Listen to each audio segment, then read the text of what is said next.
മനുഷ്യരുടെ വൈകാരികമായ ആവശ്യം ഒരു ഭരണസമ്പ്രദായത്തിൽ നിന്നെന്താണെന്നും രാഷ്ട്രീയത്തിന് അടിമപ്പെട്ടോ അടിമപ്പെടാതെയോ എല്ലാ വിഭാഗങ്ങളുടെയും ഹൃദയം മനസ്സിലാക്കിയ ഒരു വമ്പൻ നേതാവാണ് ശ്രീ വി എസ് അച്യുതാനന്ദൻ, സഖാവ് വി എസ് അച്യുതാനന്ദൻ. നഷ്ടത്തിൻ്റെ അളവുകളൊക്കെ ഒടുങ്ങി പോകുന്ന തരത്തിലാണ് ആഘാതം സൃഷ്ടിച്ചുകൊണ്ടാണ് അദ്ദേഹം വിടവാങ്ങുന്നത്. ഇത് ദുഃഖഭാരം നിറഞ്ഞ ദിനങ്ങളായിരിക്കും ഇനി കേരള ജനതയ്ക്ക്.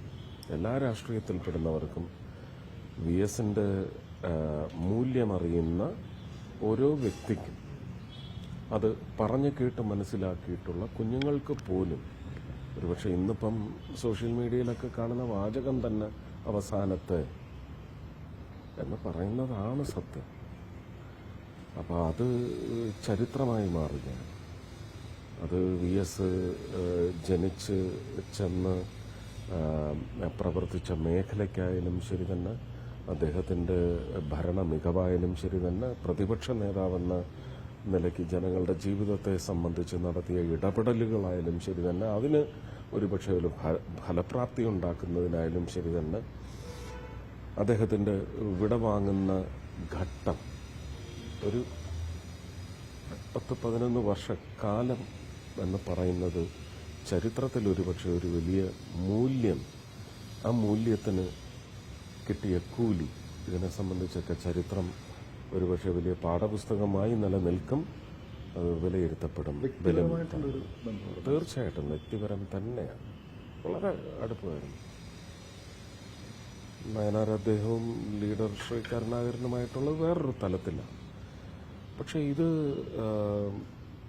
എന്താ, എനിക്ക് എങ്ങനെ പറയേണ്ടതെന്ന് അറിയത്തില്ല.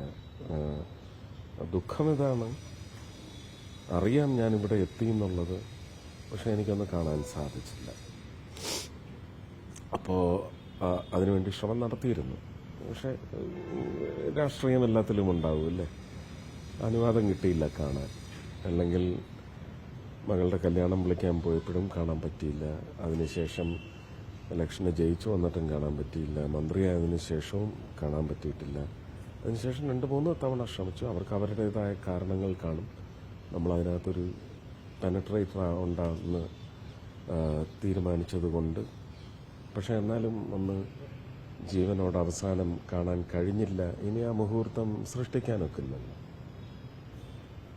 ഒരു ഈസ് എൻ എപ്പിക്.